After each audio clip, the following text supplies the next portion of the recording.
अस्सलाम वालेकुम दोस्तों, मैं थोड़ा मेज़बान मियाँ मोहम्मद अफजल भट्टू तो तुसी वेख रहे हो मेरा यूट्यूब चैनल डिजिटल किसान पाकिस्तान।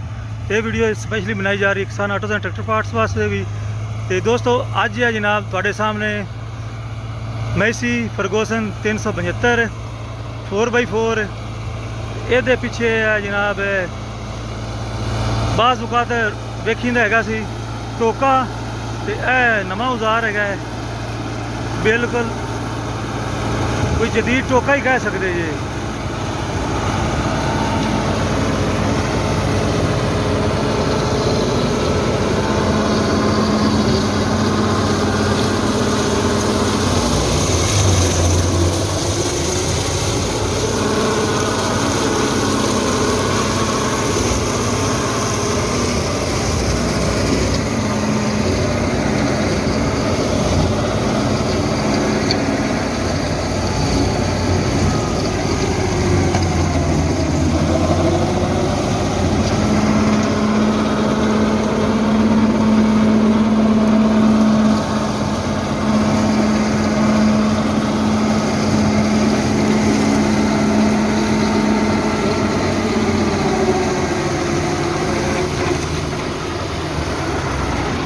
अस्सलाम वालेकुम उस्ताद जी। आ जो टोका जो फिरदा पे इहदा की नाम है? मर्चर। इन मतलब ये कुतरती पई कुतरा करती पई है। ये किन्ने कुदा आया है? 2.5 लाख का। ये तो अपने दीवाल पर हूँ। तो एक कैसा चलता है? माशाल्लाह। एक कितना को तेल पी जाता है इससे? तेल जी हुण चेक कर दे पे। अच्छा चेक कर पहला दिन है। चलो माशाल्लाह बड़ा वधिया, चलाओ फिर देखने हैं।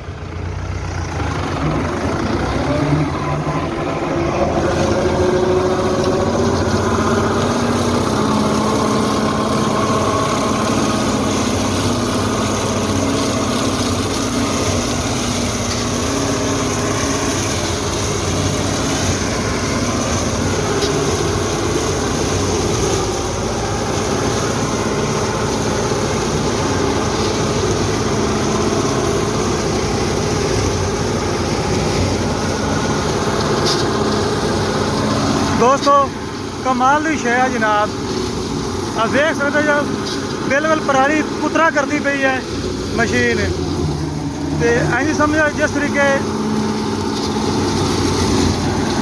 तुसी ये खाद बन जाती खाद।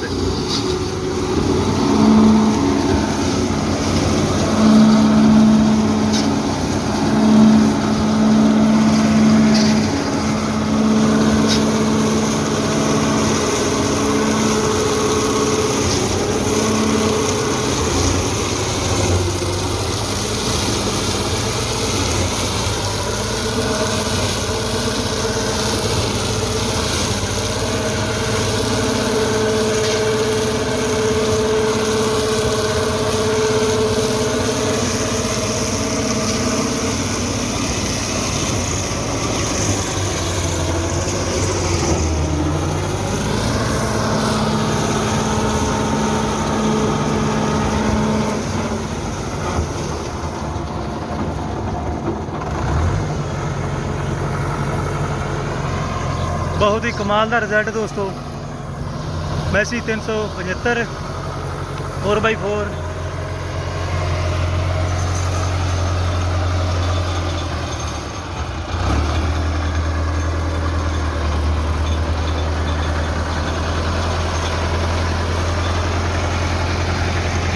अगर कोई दोस्त खरीदना चाहता हो तो मदीना सरी इंडस्ट्रीज लिखा हुआ है, कसूर रोड, दीपालपुर तहसील में जिला उकाड़ा है। मोबाइल नंबर थले दिता गया जी।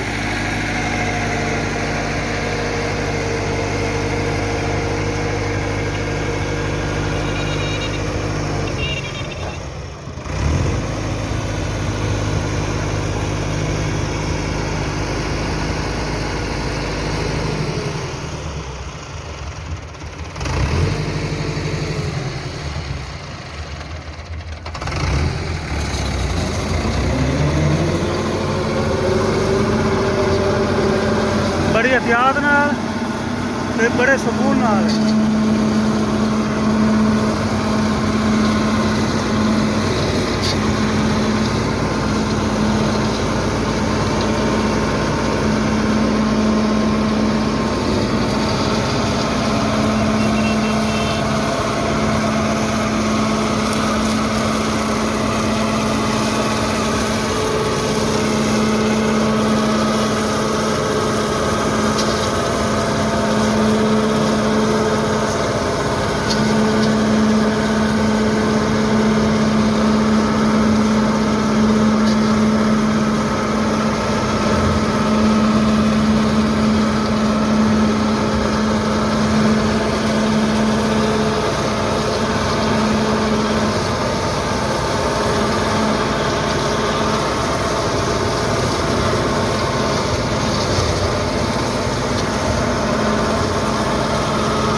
ਦੋਸਤੋ ਆ ਮਿਲਜਿੰਗ ਦੀ ਤੁਸੀਂ ਜਨਾਬ ਪਰਫਾਰਮੈਂਸ ਚੈੱਕ ਕਰ ਲਈ ਹੈ 375 ਦੀ।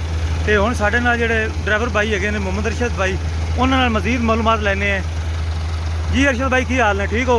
ਇਹ ਨੰਬਰ ਤੇ ਇਹਦੇ ਏਸੀ ਨਹੀਂ ਲਗਵਾਇਆ ਇਹਨੇ? ਏਸੀ ਲੱਗਾ ਸੀ ਕਲੱਚ ਕੀਤਾ ਤੇ ਤਾਂ ਵਾਸਤੇ ਗੈਸ ਲੀਕ ਕਰ। ਅੱਛਾ, ਇਹ ਕਲਚ ਕੀਤਾ ਤੇ ਦੁਬਾਰਾ ਭਰਵਾਈ ਕੋਈ ਨਹੀਂ? ਹਾਂ ਅੱਗੇ ਲੱਗਿਆ ਹੋਇਆ ਦੋਸਤੋ, ਆ ਚੈੱਕ ਕਰ ਲਓ ਜਨਾਬ, ਇਹ ਸਿਸਟਮ ਲੱਗਿਆ ਹੋਇਆ ਤੇ ਕਲਚ ਪਲੇਟ ਦੀ ਖਰਾਬ ਹੋ ਗਈ ਸੀ, ਦੁਬਾਰਾ ਉਹਨਾਂ ਕਰਵਾਈ ਹੈ ਤੇ ਗੈਸ ਲੀਕ ਹੈ। ਹੁਣ ਗੈਸ ਪਵਾਉਣਗੇ, ਅੰਦਰੋਂ ਵੀ ਚੈੱਕ ਕਰ ਲਓ ਭਾਈ।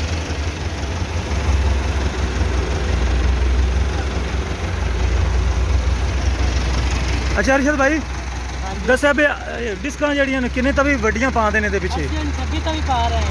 26 ਤਵੀ ਕੈਸੀ ਚੱਲਦੀ ਹੈ? ਠੀਕ ਸੁਣ ਚੱਲ ਅੱਛਾ ਦੋਸਤੋ, ਕਮਾਲ ਦੀ ਪਰਫਾਰਮੈਂਸ ਤੇ 26 ਥਾਲੀ ਡਿਸਕ ਵੀ। ਮਾਮਾ ਟੈਂਕ ਦਾ ਖਰੀਦਿਆ ਤੇ ਇਹ ਤੋਂ ਮਾਰ ਲੈ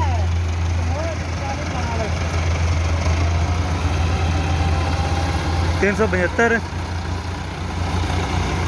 ਟਾਇਰਾਂ ਦੇ ਹਿਸਾਬ ਨਾਲ ਮਾਸ਼ਾਅੱਲਾ ਬਹੁਤ ਹੀ ਵਧੀਆ ਲੱਗਦਾ ਪਿਆ ਹੈ ਤੇ ਇਸ ਦੀ ਪਰਫਾਰਮੈਂਸ ਵੀ ਵਧੀਆ ਹੈ ਦੋਸਤੋ।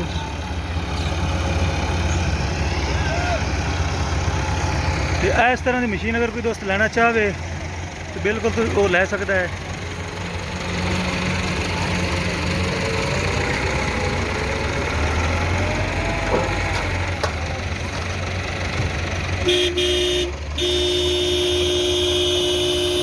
ਤੇ ਦੋਸਤੋ ਹੁਣ ਮੈਂ ਤੁਹਾਡੇ ਸਾਰਿਆਂ ਤੋਂ ਇਜਾਜ਼ਤ ਚਾਹਨਾ, ਤੁਹਾਡਾ ਮੇਜ਼ਬਾਨ ਮੀਆਂ ਮੁਹੰਮਦ ਅਫਜ਼ਲ ਬੱਟੂ। ਅੱਲਾ ਹਾਫਿਜ਼, ਪਾਕਿਸਤਾਨ ਜ਼ਿੰਦਾਬਾਦ।